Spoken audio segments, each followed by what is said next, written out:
Bueno, pues vamos a empezar. Bueno, les decía, ahí ya no pasa más que empiezan los créditos en vietnamita, entonces no pasa nada.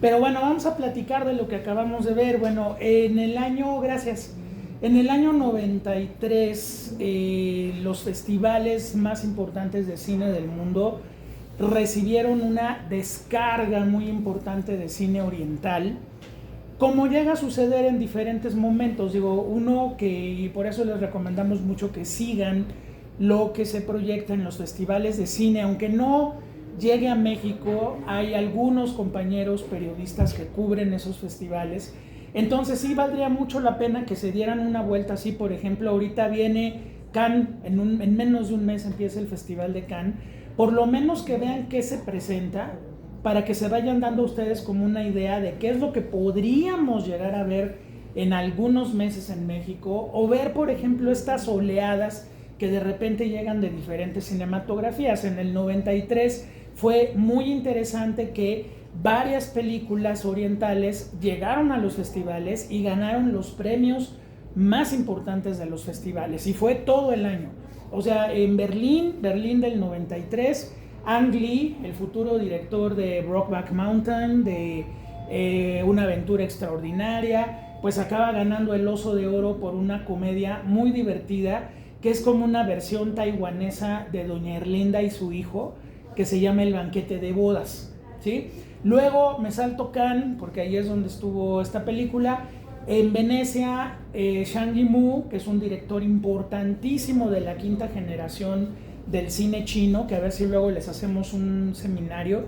Ese director se gana el León de Oro con una película que se llama La historia de Qiu Yu, que era la historia de una mujer campesina que su marido es agredido por un funcionario, y entonces ella, tratando de encontrar justicia, se mueve hacia la gran ciudad tratando de que pues esa agresión sea castigada, ¿no?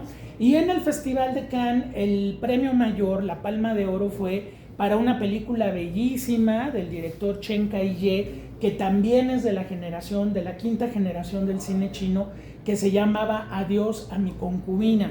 No sé si alguien la ha visto, que pues es esta historia de estos dos artistas de la ópera de Pekín, con los cuales recorremos por lo menos 40 años de la historia de China en el siglo XX.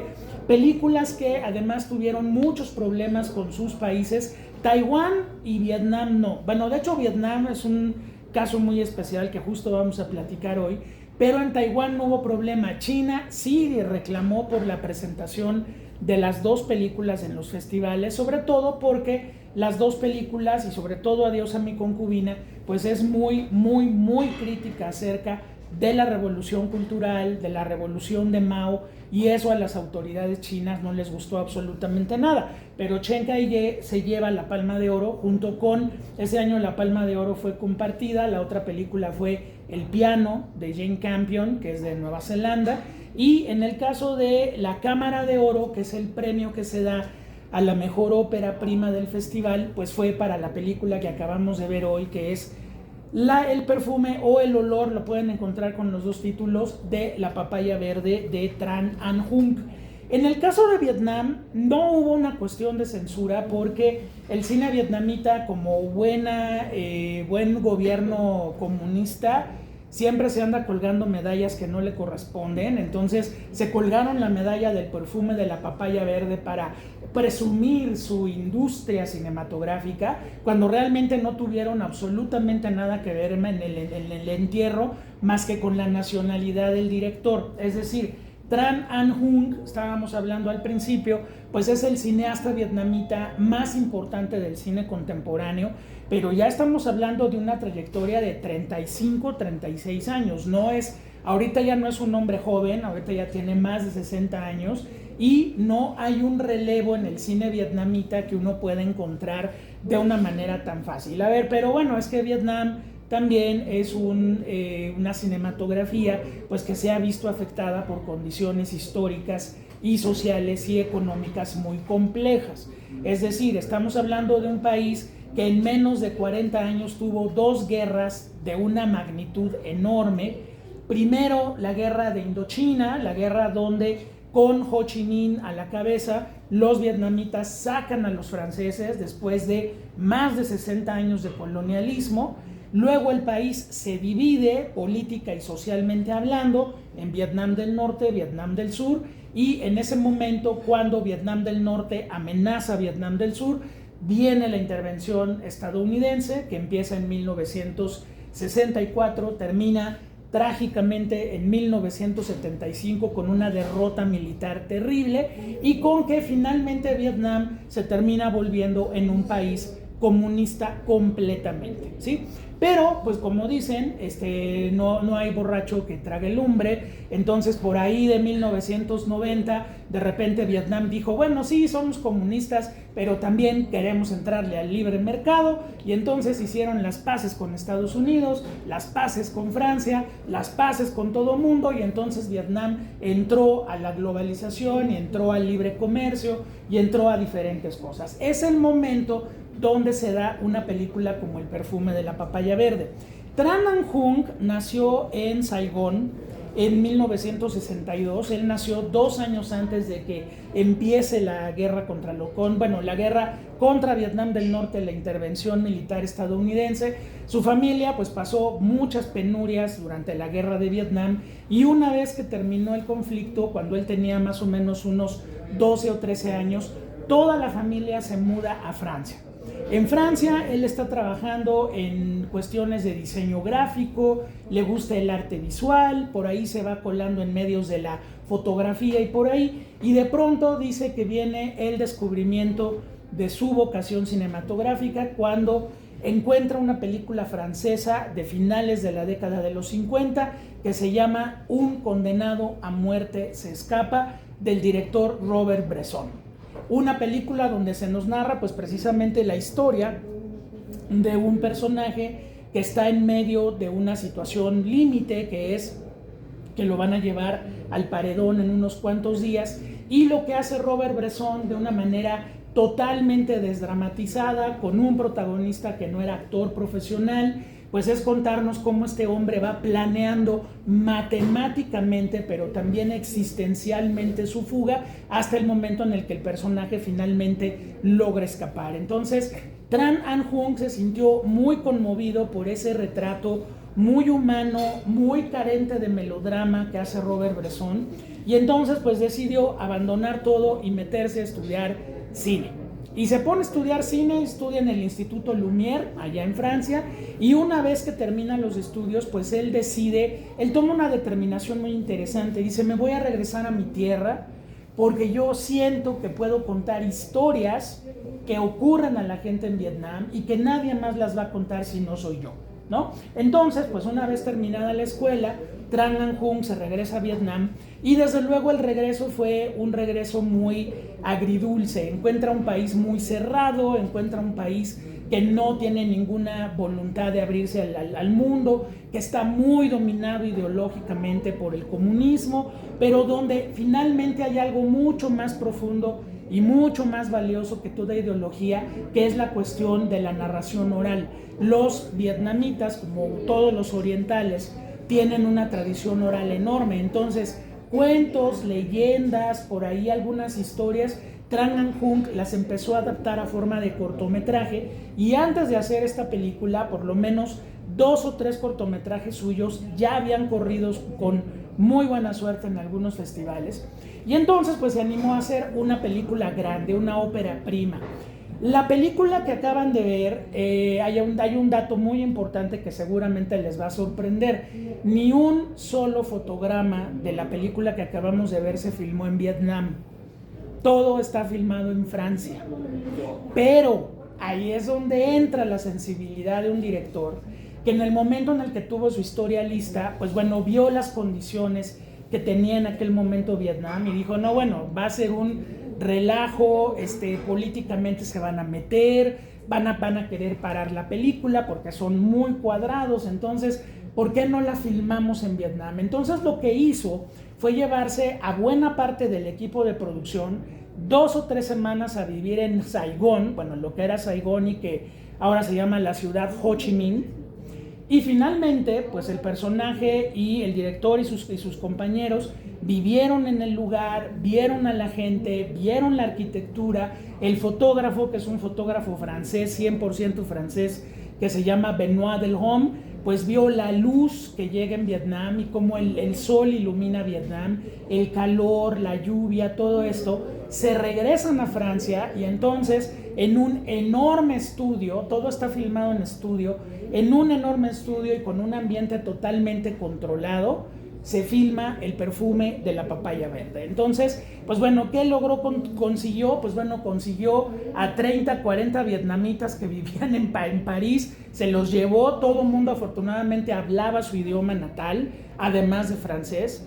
Entonces, pues bueno, la película se va filmando y la película tiene todo este sentido de una estética y de una iluminación y de un ritmo muy controlado, donde, pues como ustedes se podrán dar cuenta, todo el escenario está lleno de rieles por donde la cámara corre de izquierda a derecha y de derecha a izquierda para ir pasando por todos los escenarios que va cubriendo la historia. Entonces, ¿la historia cómo va? Bueno, la historia abarca aproximadamente 11 o 12 años de nuestra protagonista, que se llama Muy. Muy quiere decir aroma en vietnamita. Y tiene mucho que ver con el título de la película, ¿no? El aroma o el perfume o el olor de la papaya verde. Muy empieza la historia cuando tiene 10 añitos y estamos en 1951. Ahí aparece el dato en la pantalla. 1951 es un año importante porque estamos en plena guerra de Indochina. El momento en el cual, con la presencia de Ho Chi Minh a la cabeza, los vietnamitas empezaron a descolonizar Vietnam para luego enredarse en otra guerra todavía peor y que provocó la intervención militar de los estadounidenses. Pero cuando empieza la película estamos ahí. Cuando nos vamos a la segunda parte de la película, de hecho es una película como de 2x1, ¿no? Cuando nos vamos a la segunda parte de la película, estamos en 1961, hay una nueva guerra, que es en este caso Vietnam del Norte contra Vietnam del Sur, todavía no entran los norteamericanos, eso pasa hasta 1964, y es el momento en donde Muy ya está trabajando en la casa de ese señor que tanto le gustaba desde niña y que finalmente llega a ser el ama de llaves de su casa, ¿no? Entonces, esos dos periodos le sirven a Tran Anh Hung para tratar de una manera muy abstracta el asunto de la guerra. Por eso les decía yo, Vietnam estuvo en guerra prácticamente desde 1945 hasta 1975. Fueron 30 años y 2 guerras. Entonces, pues bueno, Tran Anh Hung no quiere meterse en problemas en el asunto de la recreación de la época. Muy bien, a lo mejor pudo haber metido fragmentos de documentales, dice no me interesa. ¿Qué hace? Solamente poner a la guerra en tono abstracto a través del elemento del sonido. En la primera vuelta oímos estos aviones que cruzan, estos aviones pesados que van cruzando por el cielo, y en la segunda vuelta ya oímos jets mucho más pesados que están cruzando el cielo, pero no hay más alusión a ninguna de las dos guerras. En la primera sí, el asunto del toque de queda. Ten cuidado con el toque de queda, que no te agarre el toque de queda, ¿ok? Bueno, es una historia de esta niña que se llama Muy, pero Tran Anh Hung finalmente creció, aunque creció en Vietnam y creció en Francia, creció viendo cómo se desarrollaba la sociedad vietnamita, aunque fuera de lejos, pero también lo que a él le tocó ver en casa fue muy importante, y ahí es donde viene el papel esencial de las mujeres en la sociedad vietnamita. Como nos lo plantea, y en muchas entrevistas era muy interesante cómo él hablaba del asunto, él decía, Vietnam es una sociedad profundamente patriarcal, donde los hombres no hacen nada y todo el tiempo están esperando que las mujeres los atiendan, ¿sí?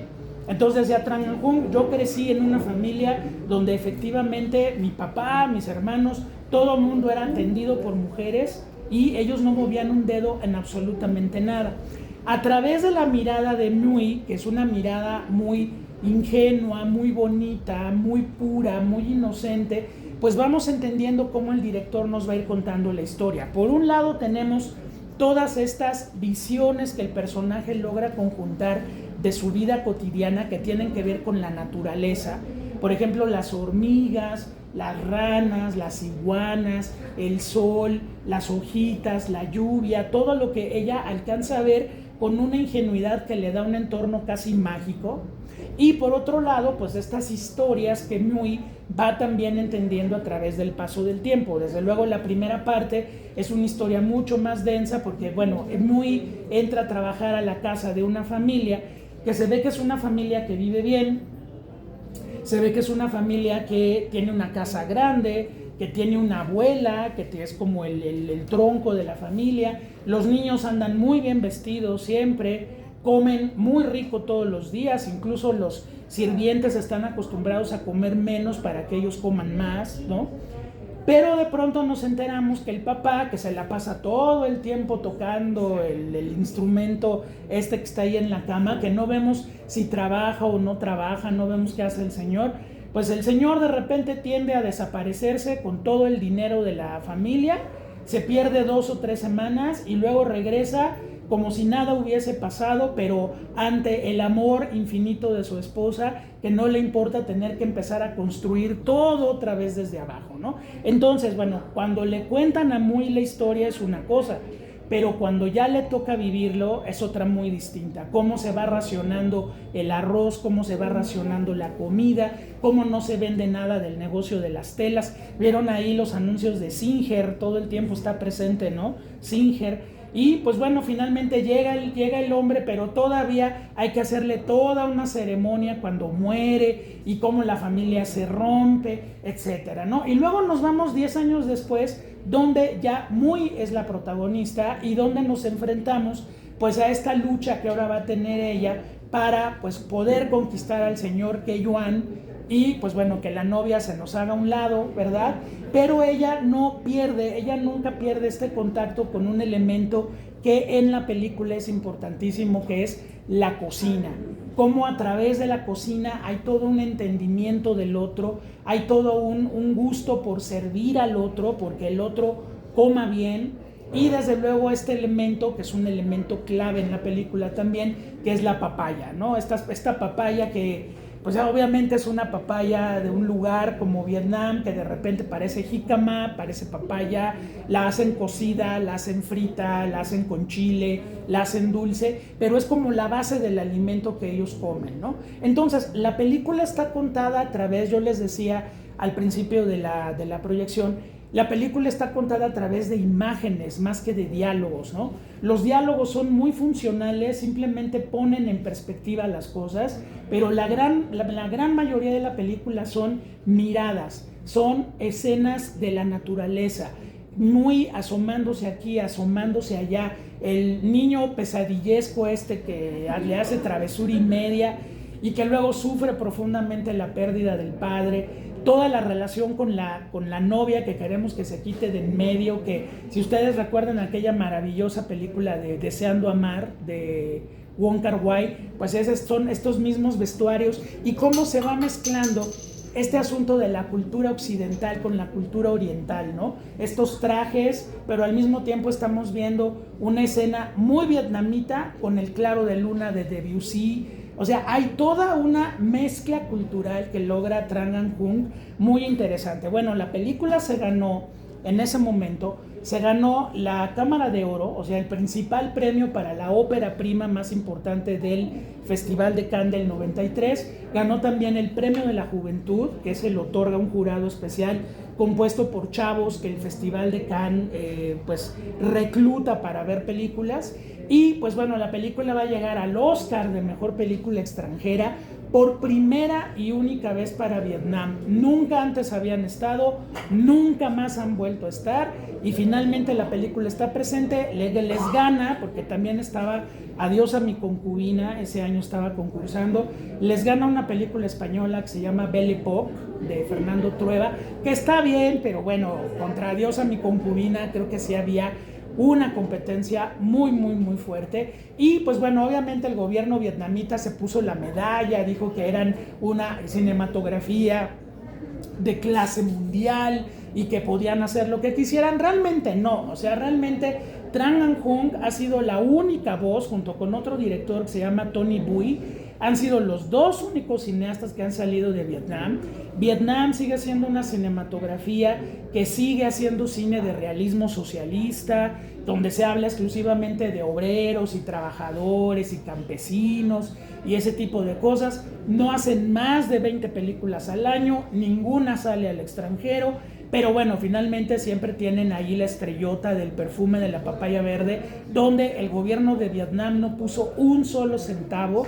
Toda la producción es francesa, todos los técnicos fueron franceses, pero uno no pudiera creerlo, si uno no se los dice, uno no pudiera creerlo, uno pudiera creer que verdaderamente estuvimos en Saigón y estuvimos en la época y estuvimos con todo, porque la película tiene unos valores de producción bellísimos, la fotografía, los movimientos de la cámara, estos actores que no son actores, la mayor parte de ellos no son actores profesionales, pero que te dan un sentido de verosimilitud y del idioma y de la luz como entra toda la película con esos calores, con las lluvias, con todo, esta sensación de vivir en medio de la naturaleza que también logra la película, y todo construido en foro. Eso es algo increíble de la película. Pero bueno, ¿qué les pareció? A ver, cuéntenme. ¿Qué les pareció el cine de Vietnam? A ver. No nos habíamos, creo que nunca nos habíamos ido tan lejos, pero creo que ya llegamos finalmente por allá. ¿Qué les pareció? A ver, adelante, Anita. Muy poética. Sí.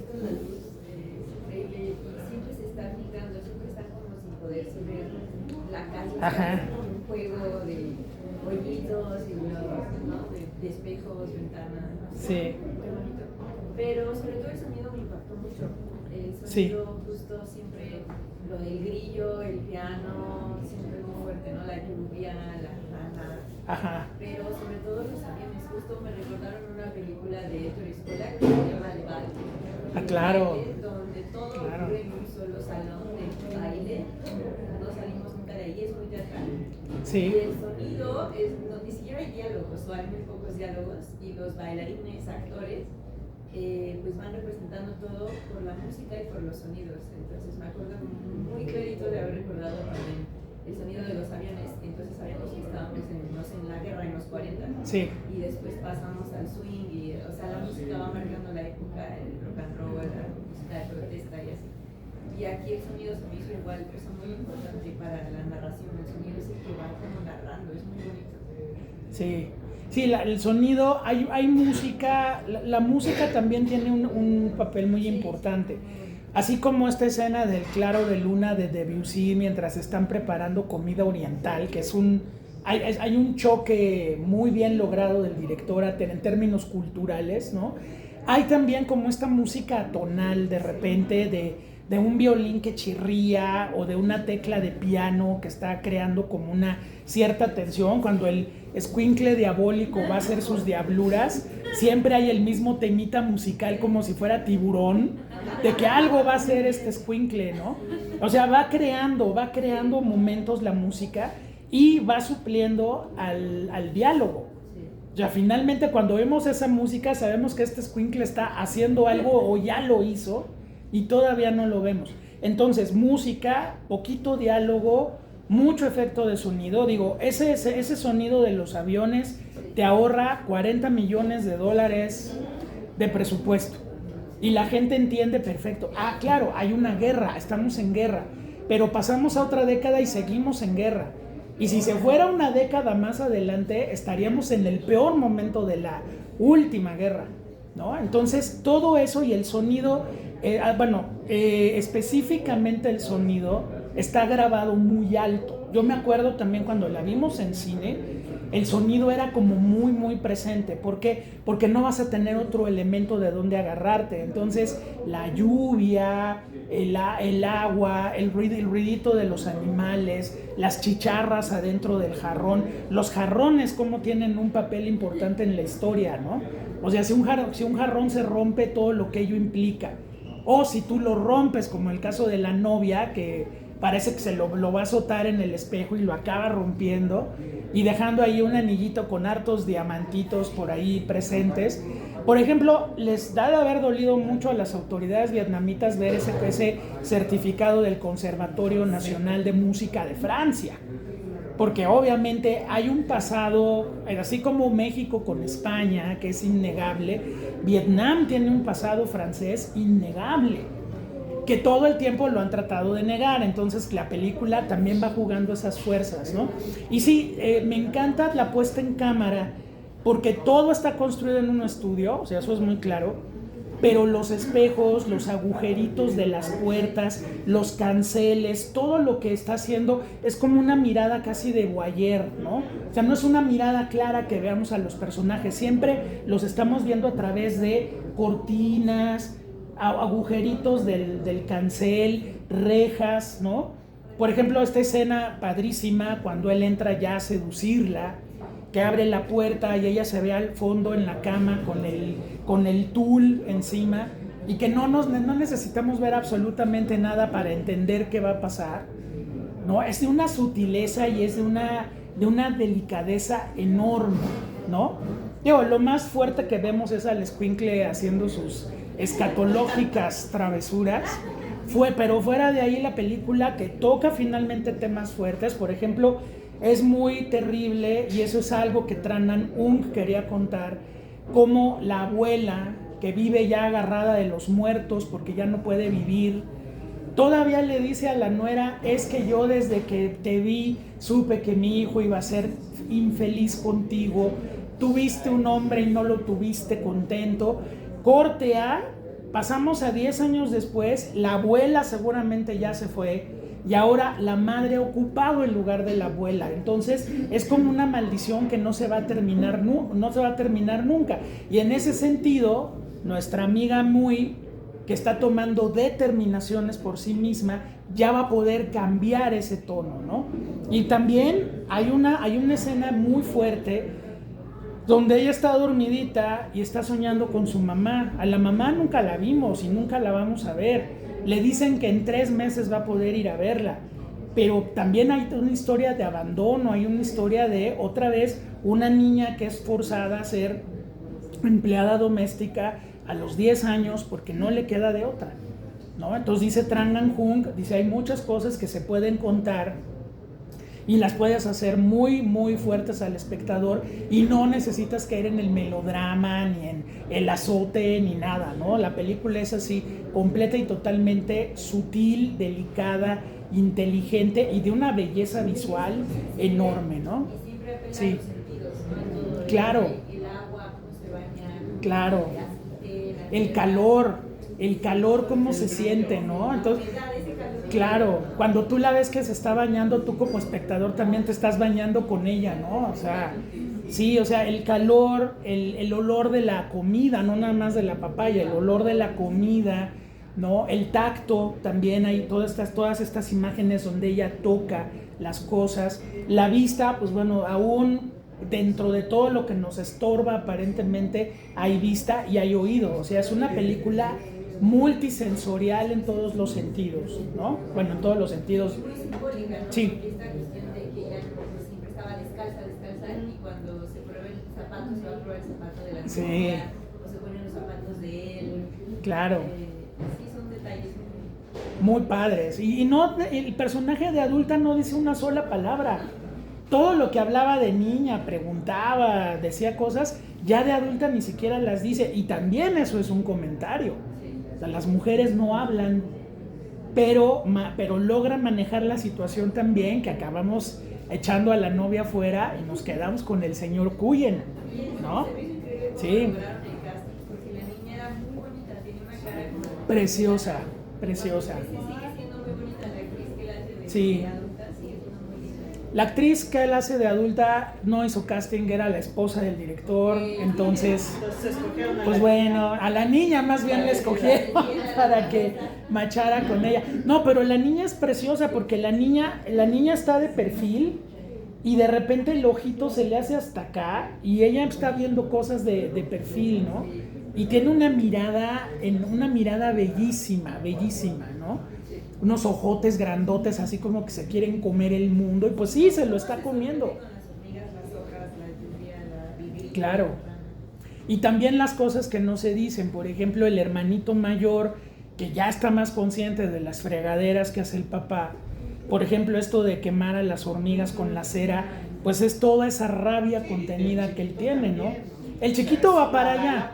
El chiquito va para allá. Ahorita está en el entorno del chiquito de la familia que puede hacer cochinadas y se siguen viendo como una travesura. Pero el otro ya con una resortera ya se vuelve un peligro. Y bueno, ya no los vimos después que pasó, pero obviamente la fractura de la familia va a ser espantosa, ¿no? Entonces sí es una película y es un estilo de cine muy diferente, ¿no?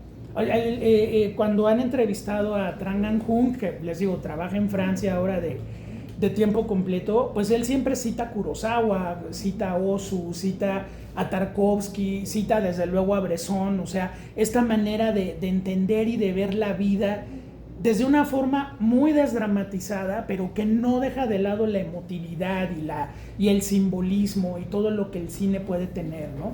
Y sí, obviamente, creo que como ópera prima, qué bueno que pudo tener un ambiente controlado, porque sí realmente logra controlar los sets y las escenas de una forma muy particular. Por ejemplo, el que está dormido en la carretilla, está dormido en la carretilla toda la película, ¿no? O por ejemplo, estas como microhistorias que tiene también la película. Por ejemplo, el viejito, ¿no? El viejito enamorado de la abuela que no le he visto en 7 años, no la puedes hacer que baje, no, pues mejor usted suba, más fácil, ¿no? Y la ve de espaldas y ves la cara del viejito feliz porque la volvió a ver. O sea, eso es como otra película, ¿no? Pero no desentona en la historia de Muy. O sea, finalmente ahí está, ¿no? ¿Quién más? Sí, Silvia, adelante. Bueno, entre cine norteamericano y cine europeo, sí. Esta película se va del lado europeo. Okay. Porque lleva una narrativa que no necesita palabras, pero sí. que nos tiene todo el tiempo en vilo. Sí. Oímos y alerta porque va a pasar algo. Y vemos, y de repente el momento de la violencia, cuando avienta el jarrón, cuando se desquicia pues, la novia, vemos cómo, a pesar de ese sometimiento femenino, que pues por supuesto está acreditado en las cocinas, hay como la contraparte, ¿no? Hay como la esperanza cuando le está enseñando a leer y le dicta, claro, y es una escena de amor, pero sublime, porque es el máximo amor, pues yo te voy a enseñar un poco de lo que sé, claro, y porque confío en que tú eres inteligente, claro, y puedes hacerlo por mí. Pues no diría erótico, pero sí es muy romántico. Claro, claro, sí. Y ella finalmente pues le vuela el billet a la novia, bajita la mano, pues ahí sí. Quién sabe cómo estuvo la conclusión, pero venga para acá. Y ella va tratando de buscar esos puntos de contacto donde puede llegar a él, pero dentro de lo permitido, dentro de lo que se vea bien, porque justo él la cambia por la novia por ella, precisamente porque la novia era muy molesta, muy como mosquita que andaba ahí rodeando, y era muy no sé, volátil, muy parásito. Sí. Él necesitaba a alguien más reposado, más sereno, que pudiera aguantar procesos pero larguísimos. Claro. Cuando se habla de procesos larguísimos en los músicos, estamos hablando de que los niños entran al conservatorio a los 8 años y a los 22 van saliendo de la maestría. Claro. Y entonces pues son procesos que duran. Y si hay que ser paciente, pues uno como mujer seguramente se puede probar con un músico. Si aguanta, pues uno sí es paciente. Pero lo otro que quería decir es, a pesar de ese sometimiento, hay mucho poder femenino. Sí. Muchísimo sí, poder sí, femenino. La mamá, que pues ya ha llegado el punto donde no hay arroz, vamos a vender un jarrón, y si no está la parejita no importa, el solito lo vendemos, claro. Con eso 25 kilos de arroz, ya les. O va vendiendo los musicales, pero va sacando a la familia y no baja el nivel, o sea, sostiene, a pesar de todo, claro. Con ese poder de decisión que le da el estar como Añez en Hamlet. Sí, al frente sí, claro. hogar, y hay que sacar a la familia como sea. Entonces eso me reivindica a mí, por ejemplo, Claro. como mujer, porque digo, se puede superar todo con la paciencia, con el tiempo, con ese poder silencioso, discreto, escondido abajo de los sartenes, seguramente, Claro. pero que al final acaba siendo un poder muy grande, porque los señores no están enterados ni de nada, Claro. prácticamente de nada. Y sí, este señor, pues bueno, está enterado de su piano y tal, pero si no recibiera la sobrevivencia de afuera, seguramente eso sí. Ahora, me encanta, gracias Silvia, hay un personaje que me encanta, que es la señora con la que ella aprende el manejo de la casa, que si la otra pobre está juntando la lana, esta es la que la administra. O sea, le da 3 monedas y le dice, tiene que alcanzar para todo el mes. Y alcanza. Y alcanza porque alcanza, ¿no? Entonces siembran su arrocito, a ver cómo le hacen, ya tienen el arroz, ya es la base de la comida, bueno, no sé qué. La comida va haciéndose cada vez más chiquita, tienen que darle de comer a la abuela todavía, el niño no quiere comer y el hermanito grande le dice, no, ahora comes, ¿no? O sea, hay todas esas dinámicas, pero efectivamente, y es lo que el director habla también en la película, dice, el mundo de la sociedad vietnamita la sostienen las mujeres. Y la sociedad mexicana está sostenida por mujeres también. Lo que pasa en el istmo, ¿no? Claro, totalmente, totalmente. Sí, los hombres están en las hamacas, pero todo el sistema de poder y el sistema económico lo manejan las mujeres. Desde luego que sí. De las 3 películas, la tercera, que se llama En pleno verano, es la historia de 3 hermanas. O sea, finalmente el director va a llegar a un universo femenino, ya en otras condiciones, ya no en el Vietnam del pasado, pero también se va a meter a ese universo femenino y el resultado es muy bonito. También es una película muy padre, ¿sale? ¿Alguien más? ¿Algún otro comentario? ¿No? Sí, adelante. Sí, bueno, agregando nada más lo que ya se dijo, sí. También al verla, pues eso se me hizo como una mezcla en general entre Wong Kar-wai y Hu Shaoxian, ¿no? Como, exacto. Como un término medio, sin irse como a lo barroco de Wong Kar-wai o a lo... Ni al minimalismo extremo, sí, no. No, como algo medio, pero además este es anterior, ¿no? A las fuertes de esos dos. Sí, sí, no sí, me acuerdo de algo. Bueno, Hu Shaoxian viene desde los 80, bueno, o sea, sí, él sí. Y Wong Kar-wai arranca hacia 94, 95. Te hizo Being Wild. Exactamente. Pero bueno, es como que digo, para hacer una ópera prima se me hace magnífica, se me hace una obra maestra por todo lo que la puesta en escena, o sea, la banda sonora, o sea, se puede como dicen, como escuchar así sin películas, ponerte unos audífonos, escuchar 1 hora 40 de la banda sonora y va a haber una progresión dramática y se puede armar una historia así en la cabeza, o sea, está todo el tiempo hay algo, ¿no? Y hay como contrastes y cosas que te van llevando. Y bueno, no he visto las otras películas, esta es la primera, ¿no? Sí. La que vi fue la última que estrenaron. La de Los sabores de la vida. Sí, ajá. Sí. Y como que, bueno, digo, obviamente pues es el mismo director, pero... ¿Y la comida? Y la comida y todo son como también estos pequeños rituales, ¿no? Como una poética de lo doméstico, de pequeños rituales que existen como en puertas cerradas o en lugares como controlados o contenidos como en ecosistemas o microcosmos. Pues se alcanza a ver y se alcanza a sentir como el andamiaje de estas vidas y de cómo y en esa, con referencia a lo que decía, de cómo la espina dorsal es la mujer, ahí también creo que es Juliette Binoche, ¿no? Juliette Binoche. O sea, es como... Claro. En teoría no es la protagonista, ¿no? El protagonista es el cocinero Así es.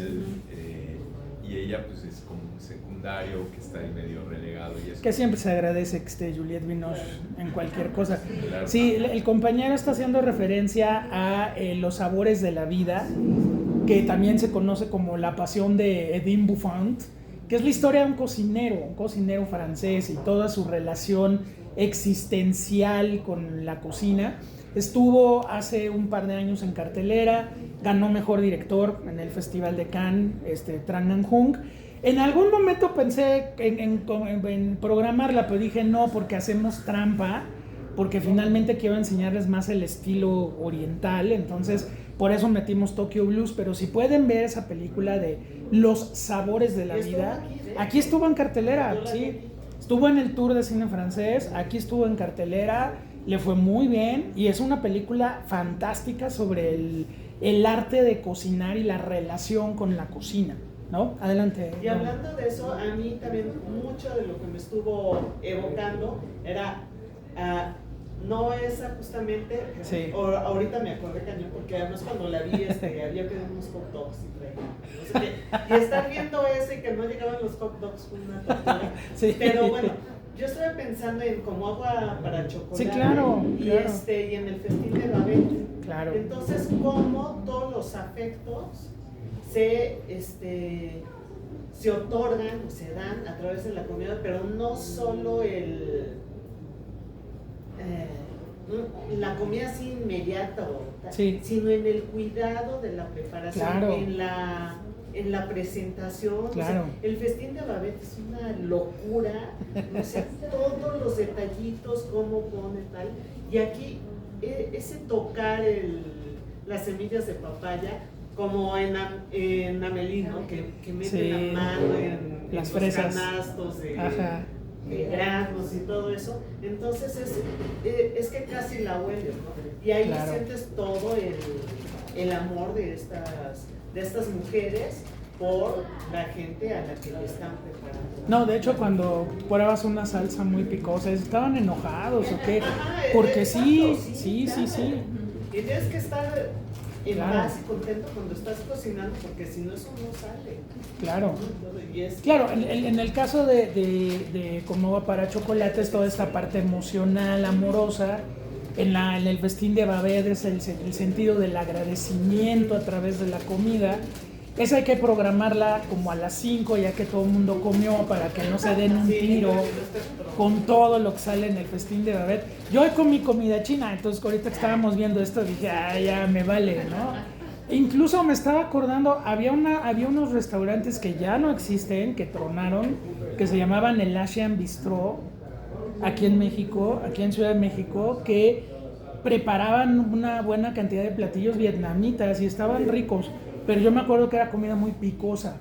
Sí intervenía mucho el chile de árbol. Entonces sí era comida picosona, pero ya ahorita yo ya no he vuelto a ver comida vietnamita en mucho tiempo. Pero sí, efectivamente aquí en el perfume de la papaya verde no se va mucho hacia allá, porque si no la película se le pierde. Pero por ejemplo este sentido de cómo hacen las tiras de la papaya con el cuchillo, así pero finitamente picando la papaya, y ya de ahí haces las tiras, ¿no? Tú agarras aquí como frutero de carrito ¿no? Y te llevas la tira completa, y no hay todo ese cuidado. Incluso la papaya, cuando tocas los huesitos, está siempre como en el límite entre lo asqueroso y lo curioso. Sí, o sea, la papaya está justo en ese límite donde dices guácala, pero al mismo tiempo los tocas. Cuando cortas una papaya, los cortas y se siente extraño, ¿no? Entonces, bueno, sí, la película va haciendo referencia a todas esas sensaciones. A ver, échale soya, échale manteca y luego la verdura. Sí, toda esa escena que le dice, las claro, verduras se fríen claro. así, que es como súper... Y son verduras que aquí no conocemos, o sea, sí. Porque a los señores les gusta ver la verdura brillar. Exacto. Entonces les ponen primero la manteca, que no sea muy aguada la verdura. Y le dicen, nosotras como hacemos, pero los sí. señores les gusta verla brillante. Es como cuando pides en el mercado un sope y ves el sope verdaderamente brillante, o sea, así la lechuga, la cebolla, el queso, ¿no? Y te lo preparas en tu casa y queda horrible. O te lo comes en Sanborns y es la cosa más falsa del mundo, ¿no? Entonces, hay gente que tiene ese toque de que la comida realmente es... Hay un acto de muchos placeres involucrados, Hay ¿no? una película que ahorita ahorita que Sí. estoy mencionando de cocina me recordaron, es más viejita, bueno, es del 2003, se llama La sal de la vida, es griega. Ah, la griega, claro. Es muy bonita porque mezcla Sí. astronomía y cocina, el abuelo es el que le habla. Ahí es un chef. Y eso, pero mezcla y las imágenes, o sea, es muy bonito la fotografía. Sí. Cómo mezcla las especias como si fueran para el universo, con una maqueta y es muy linda esa película. Sí, yo no entendí el valor de las especias hasta que viajé a Israel y vi que hay todo un mercado de puras especias y cuando ves las combinaciones es donde entiendes cómo sabe la comida más rica. Pero en la India hay una ¿No? sala y los mercados Pues sí, son claro. las montañas de especias, ¿no? Claro. Pero Y regresas y aprendes a cocinar mejor, claro que sí, ¿no? Adelante, Gonzalo.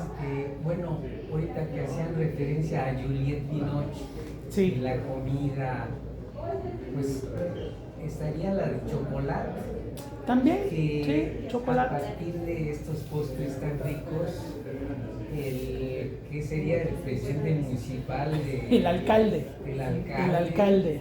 pues cae rendido y cambia la política y entonces acepta a los migrantes, Claro. a los gitanos, a las mujeres solteras, en fin, él mismo entiende Claro. que pues tiene que cambiar su perspectiva de vida porque a través de la comida pues se le doblega la voluntad, ¿no? Así es. Y entonces, bueno, eso es por un lado. Por el otro, yo estaba reflexionando cuando veía la película y oía los aviones de combate, Sí, en la película de Pelotón y en Cara de Guerra. claro. Y yo me preguntaba a mí mismo, bueno, ahí vemos la perspectiva desde el lado norteamericano, cómo van los militares y hacen la guerra, y veíamos el territorio vietnamita pues absolutamente devastado, ¿no? Y bueno, yo me preguntaba, bueno, pero ¿y aquella gente Sí. cómo es? ¿Qué está pensando? ¿Cómo es que...? Porque ganaron la guerra, ¿no? Y entonces cuando Pues sí. yo vi la película o cuando se exhibieron aquí, ellos ya habían ganado la guerra y uno pensaba, bueno, si estos norteamericanos prepararon todo un frente de guerra y todo su poderío económico, aquella gente cómo pudo sobrevivir, cómo se pudo oponer a esta invasión. Claro. Y bueno, de alguna manera parcialmente esta película a mí me da esa respuesta, ¿no? Sí, digamos que, pues, claro, como cualquier país que vive una guerra tuvo consecuencias terribles, pero al mismo tiempo hubo una sagacidad que los Estados Unidos no se esperaban. La guerra de Vietnam fue una guerra de guerrillas, fue una guerra de terrorismo. No fueron grandes batallas, al contrario, precisamente de la capacidad que tenían de esconderse fue que acabaron con todo el ejército americano que pudieron. Entonces, en términos sociales, pues bueno, Vietnam se termina regresando ahora sí completamente al socialismo. Viven 15 años en una república socialista, muy pegada a China, muy protegida por Rusia, pero cuando vieron que Rusia se cayó, no se confiaron en los chinos y finalmente le entraron al libre mercado y juegan exactamente el mismo juego que la República Popular China. Es un socialismo capitalista, ¿no? Entonces, bueno, finalmente tuvieron que pasar muchas cosas para eso, pero Vietnam, precisamente cuando uno piensa en Vietnam, uno empieza a pensar en apocalipsis y en pelotón y en cara de guerra. No, o sea, había una sociedad vietnamita que estaba en tiempos de guerra, pero que también estaba defendiendo su cultura y estaba al pendiente de lo que iba pasando, ¿no? Entonces sí, creo que esta película y parte de lo que vamos a ver en las otras también te van a dar esa respuesta, ¿no? Entonces bueno, dentro de 8 días, el próximo sábado, vamos a ver la segunda parte de la trilogía, que va a ser muy diferente. Ahora nos vamos a salir a las calles de Saigón, a las calles de la ciudad Ho Chi Minh. Vamos a ver una película que se llama Triciclo, vamos a ver una película que habla del trabajo, vamos a ver una película que habla de el crimen organizado en las calles y pues bueno, fue ganadora del León de Oro del Festival de Venecia. Entonces, pues no se la pierdan el próximo sábado a las 5 de la tarde. Aquí nos vemos con mucho gusto para ver Triciclo de Tran Anh Hung, y con esto empezamos nuestro seminario de este mes. Muchísimas gracias a todos. Gracias.